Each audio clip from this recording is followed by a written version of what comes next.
दोस्तों, इस वीडियो में आप जानेंगे श्रीमद् भागवत पुराण के श्लोकों के बारे में जिसमें श्री कल्कि अवतार और संबल ग्राम उर्फ संभाला का जिक्र है।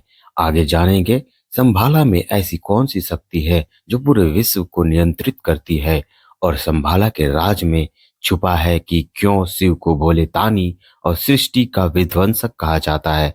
तो आइए वीडियो की शुरुआत करते हैं। दोस्तों नमस्कार दोस्तों, फिर से स्वागत है आप लोगों का मेरे और आप सभी के अपने YouTube चैनल माँ के अनमोल रतन में। इस वीडियो की शुरुआत मैं श्रीमद् भागवत गीता के श्लोकों से करना चाहूंगा। श्लोक इस प्रकार है।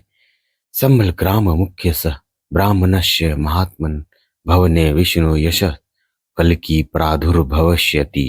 अर्थात भगवान कल्कि का जन्म संबल ग्राम के सबसे प्रतिष्ठित ब्राह्मण और महान आत्मा वाले विष्णु यश के घर में होगा।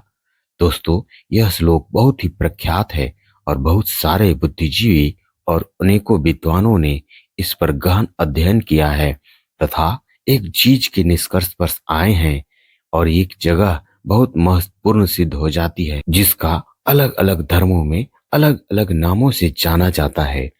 बुद्ध के अनुयायी इसे सांग्रीला कहते हैं, तो कोई इसे जन्नत, कोई धर्म इसे गोल्डन सिटी के नाम से जानते हैं और विश्वास करते हैं। भूतकाल में जर्मनी के तानाशाह अडोल्फ हिटलर को इस सांग्रीला में इतना दिलचस्पी था कि वह इस जगह को ढूंढने के लिए विशिष्ट सैन्य दल का गठन किया था तथा उसे विश्वास था कि वह संभाला से मिली अलौकिक शक्तियों से पूरी दुनिया पर राज करेगा और शायद उसे वहां से कुछ शक्तियां भी मिली थी जिसे उन्होंने गुप्त रखा था। दोस्तों, कुछ रिसर्चर का तो यह भी कहना है कि नाजी सैनिक को द्वितीय विश्व युद्ध के दौरान कुछ हैरत अंगेज करने वाली तकनीक प्राप्त हुए थे।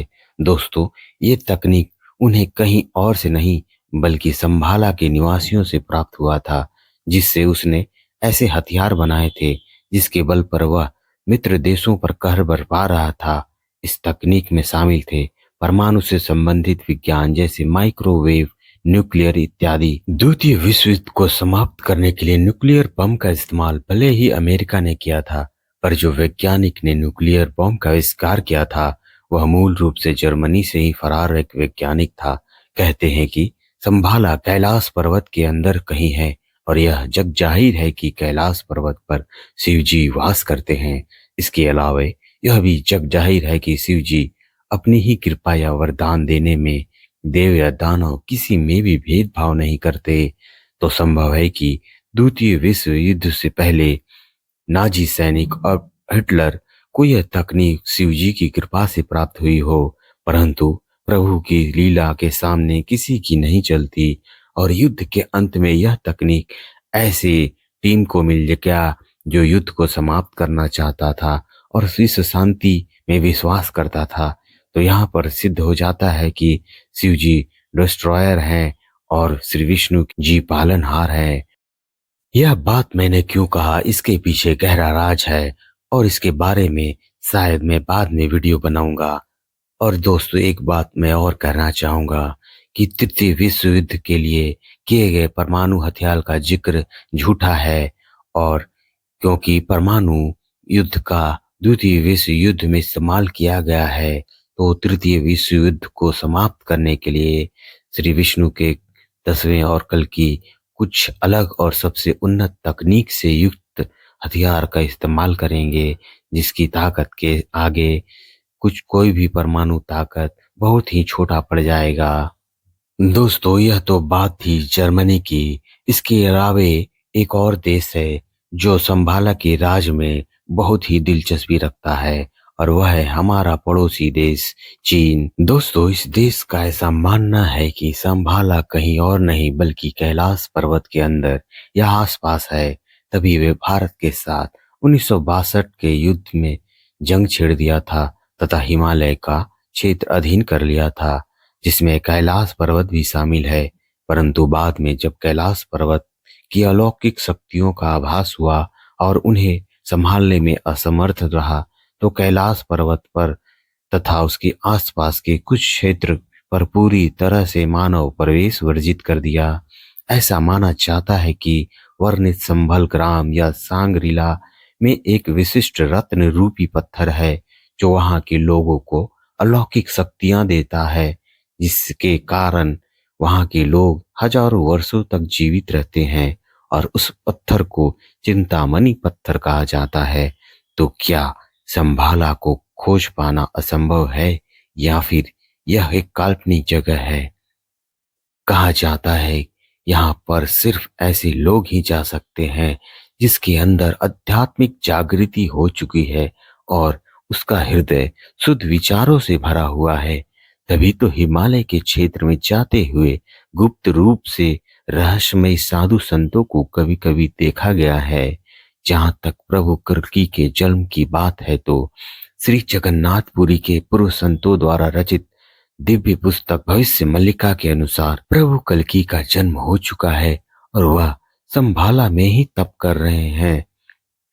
इस दिव्य पुस्तक में श्री कल्कि और भविष्य के बारे में काफी जानकारी है।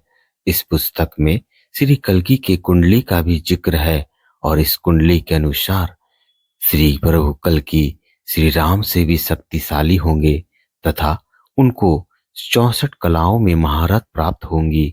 और ऐसा होना भी चाहिए, क्योंकि उनका युद्ध कलयुग के ऐसे रावण से होगा जो भूतकाल के रावण से 100 गुना अधिक शक्तियों वाला होगा। यानी कि सृष्टि की सारी बुरी शक्तियां एकत्रित होकर विशाल रावण का निर्माण करेगी, जिसे हराना संपूर्ण सृष्टि का नाश करने के तुल्य होगा।